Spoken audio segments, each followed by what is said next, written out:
They reacted against the planned economies of Nazi Germany and the Soviet Union, but they also rejected both pure laissez-faire and Keynesian demand management.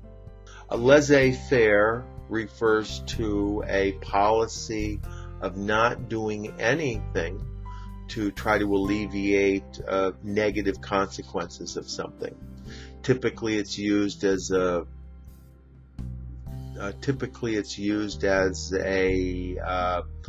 way of justifying capitalism, where people say, we've got all these people that are working and they're still poor, or but the owner of the company, he's living in a big house and he's rich. How come he doesn't give his money to the workers?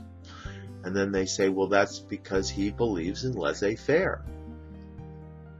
He believes in letting capitalism do what capitalism does, which is to try to make money for the owners. So that's called laissez-faire capitalism, and it's oftentimes accused of causing various economic disruptions that are negative, which the government then tries to correct through policy. The expression laissez-faire comes from French.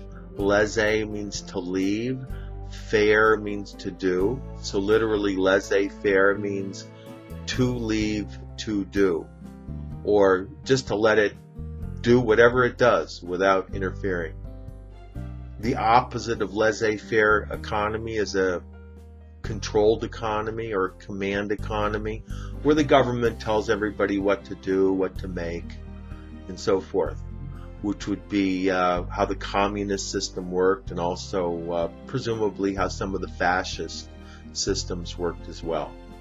The laissez-faire economy is the opposite of that. It does not interfere with the workings of the free market, even if there's some negative consequences. Back during the late 1960s and early 1970s, there were a lot of people that complained about pollution from automobiles, smokestacks, also the rivers getting filled with pollution. And the defenders, who were laissez-faire, they said that is the smell of jobs, that people just have to put up with that in order to be employed.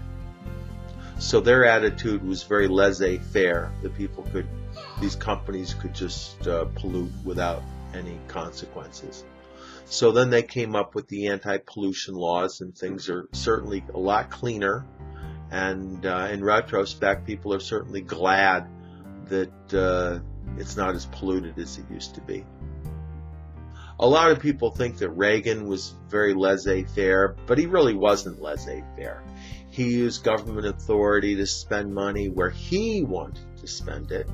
And so he was priming the economy just like the Democrats were, but he was just doing it to prime different areas than they wanted to. To prime the economy means to spend money on certain parts of the economy by the government. And the idea of priming the economy comes from the idea of priming a pump, where you put water into the pump to get the pump to work properly. And similarly, if the government spends money on certain parts of the economy, what happens is the people or the places where they spend the money, they get money, they spend money on something else, and that helps to generally improve the economy. So you can think of that as stimulating the economy by government spending. And that was the purpose of Obama's stimulus program, to spend a couple $1 trillion to do, whatever they did. And that was supposed to help keep people employed until the economy got better on its own. Young black men in Baltimore, as in many other American cities, are fed up with being manhandled by cops. Most demonstrated peacefully, but some seized the opportunity to steal, smash, and burn. To manhandle refers to doing something with force, where possibly force is not totally necessary, but where it does do what they want it to do. and it can be used against inanimate objects, or it can be used against people. So let's say you're trying to get a couch through a doorway and it doesn't seem to go. You might just push the couch, manhandle it to get it to go through the doorway, even if it scrapes the door or hurts the couch a little bit. Or let's say somebody's acting up in a bar and then the bouncers want to kick them out of the bar. Typically they'll grab the person and escort them out of the bar, manhandle them, and not leave the person much choice about what they want to do.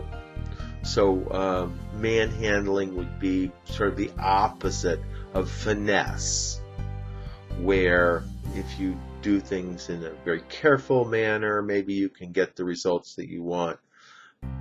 But you don't want to do that. You just decide force is the way to do it. So you manhandle the situation. So if somebody manhandles somebody, it means they're pushing them, shoving them, grabbing them. Anything short of actually hitting the other person would be, or wrestling, anything short of something more violent could be demonstrated as manhandling. And typically the person being manhandled sort of goes along with it in order to avoid escalating the situation into a general fight.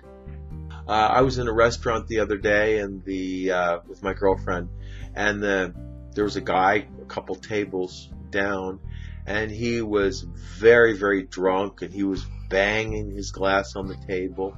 And then finally the manager and security walked up to the man and manhandled him out the door, and he didn't even pay his bill. They just got rid of the guy as fast as they could.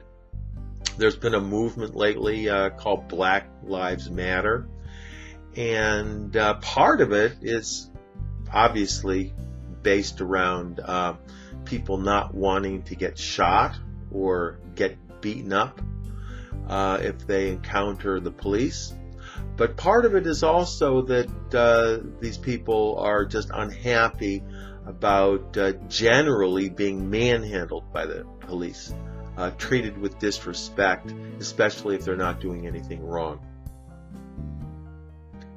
ESL-fullsteamahead.com